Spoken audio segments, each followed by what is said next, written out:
Man, as you guys know, this Samsung Galaxy Note 10 is going to be released, and I even did that video about what I think the Galaxy Note 10 is going to bring, and as you can see, not that many people cared. I only got like 1,000 views on that video, but you know what? At least 1,000 people watched that, even though I spent like 5 hours doing those renders, I guess it's not that big of a deal, but I finally went ahead and picked up the Galaxy Note 9 now, and surprisingly, like when I picked this thing up, like I was kind of shocked to see how close this thing actually was to the Galaxy Note 8. I mean, in terms of the body, like I don't really think there's too much going on that's different. Now, this is not a comparison review or anything. I've already done one of those, but I did kind of want to do an updated review. I guess a couple things have changed. We saw Samsung Galaxy One UI get released on the Galaxy S10s and all those things. So even though this phone really isn't too old, there's still a lot of competitors. And even though, yes, it's still worth it, it's still a good phone, there's still a lot of competitors in the specific price range that are, fiending for your money. There's the Galaxy S10s, there's the OnePlus 7 Pros, there's so many different models of phones. And it's kind of crazy in like almost like a 1 year span of how much phones have developed in that short time frame. So we're going to go ahead and look at the Samsung Galaxy Note 9, seeing whether it's still worth it. Yes, obviously, I'm going to tell you right now it's still worth it,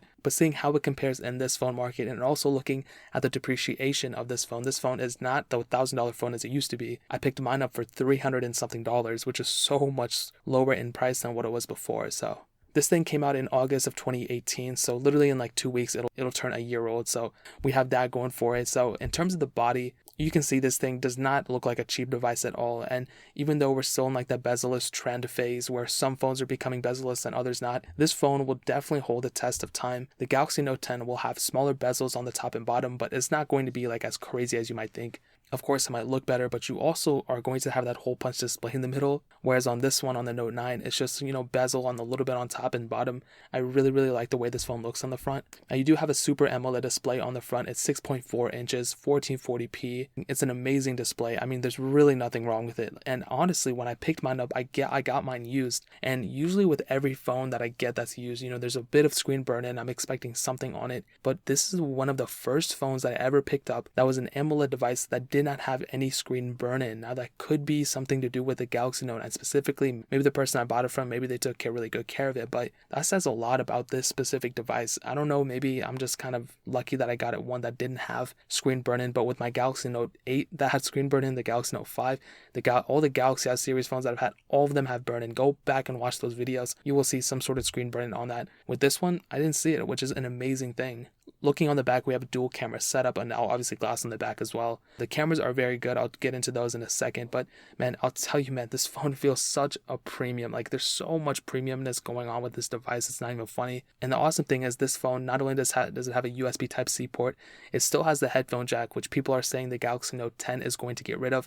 So that's a pretty big thing right there. At least this phone still has that, and a software update's not going to remove that or anything. You also have the S Pen, which is an amazing thing as well. So I'll definitely tell you, this phone has a lot going for it in terms of the hardware.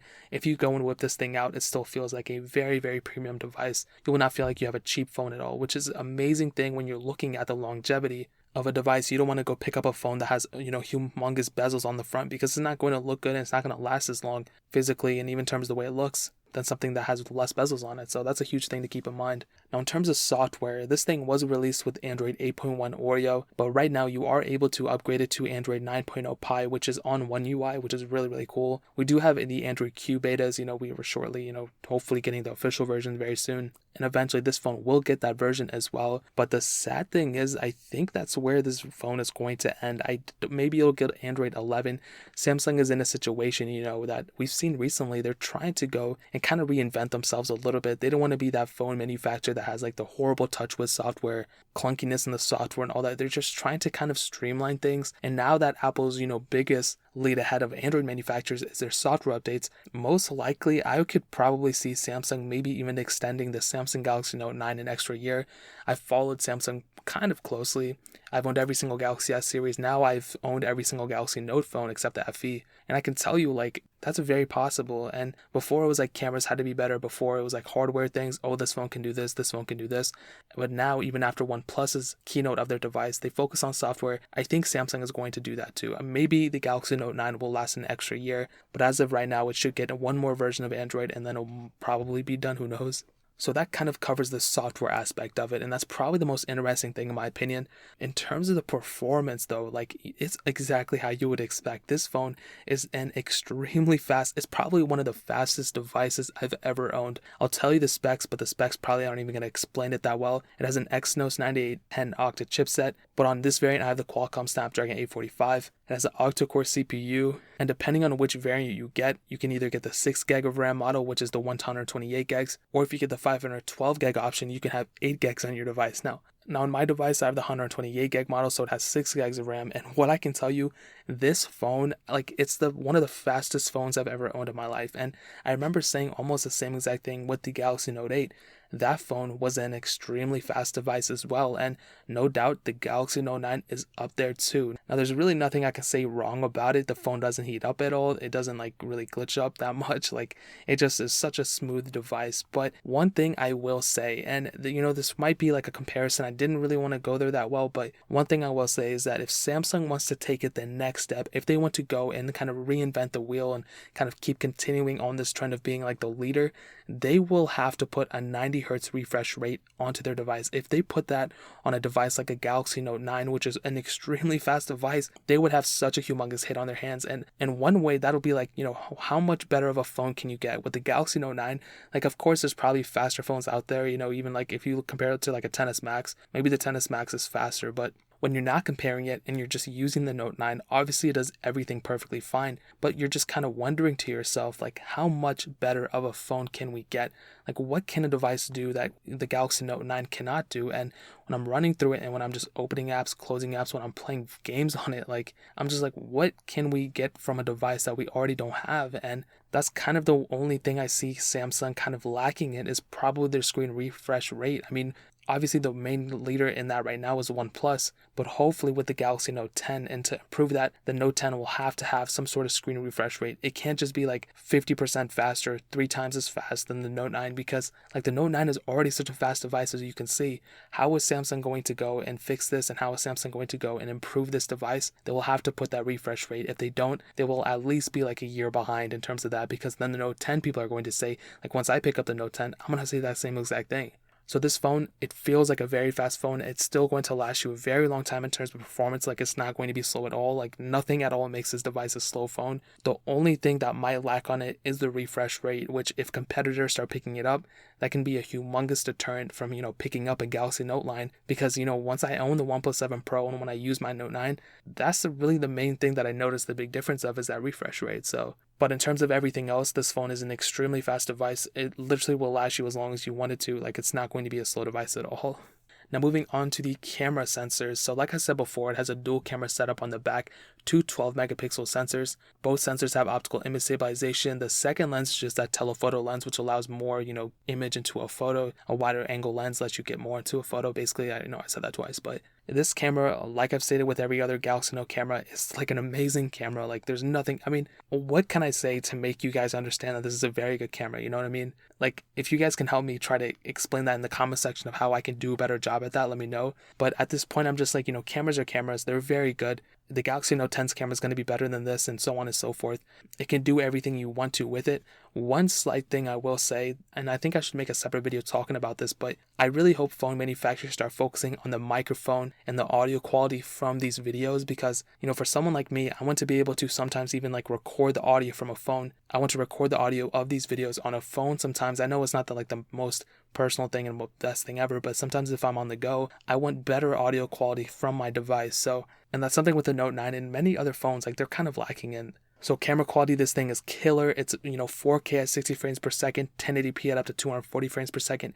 Very, very good video quality. I'm just kind of hoping the audio quality will improve on the next generation. The front camera is really only 8 megapixels, which is surprising, but it's a very good front-facing camera as well. You can shoot 1440p videos on it, and ultimately, dude, it's a very, very good camera sensors, both the front and the back. Another amazing thing about this phone is that it does have a 4,000 mAh battery, which is amazing. Qi wireless charging, fast battery charging, all that good stuff. And this battery life is really good in my opinion as well. Even though it does have that large 1440p Super AMOLED display, even though it's a very powerful phone, it doesn't have that bad of battery life. And you could probably get a day and a half out of it. You know, maybe you probably could push it to 2 days, but on my usage, I could probably get a day and a half right now. It is on Android Pie, like I said, and battery life is a very good thing. There's no reverse wireless charging like we do have on the Galaxy S10, but that's not a big deal because a lot of phones don't even have that. So I'll definitely tell you the battery life is not a negative thing on this phone at all. Now there's two things I want to hit on real quick. One, the micro SD card slot. This phone does have it, which is really, really cool.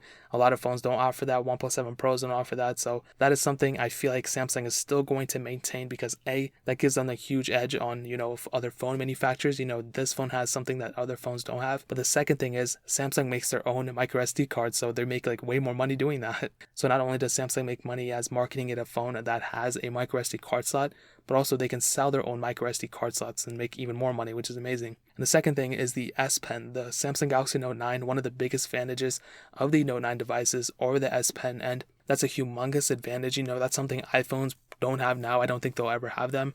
OnePlus series phones don't have them. LG's phones don't have them. Huawei phones don't have them. This phone has that, and you're kind of paying a premium for it for sure. But because this phone hit that depreciation right on the nose, like this phone is just going down in value like crazy, I think it's a very cool feature to have. And that's pretty much all I wanted to hit on. Like, is the Galaxy Note 9 worth a brand new price tag?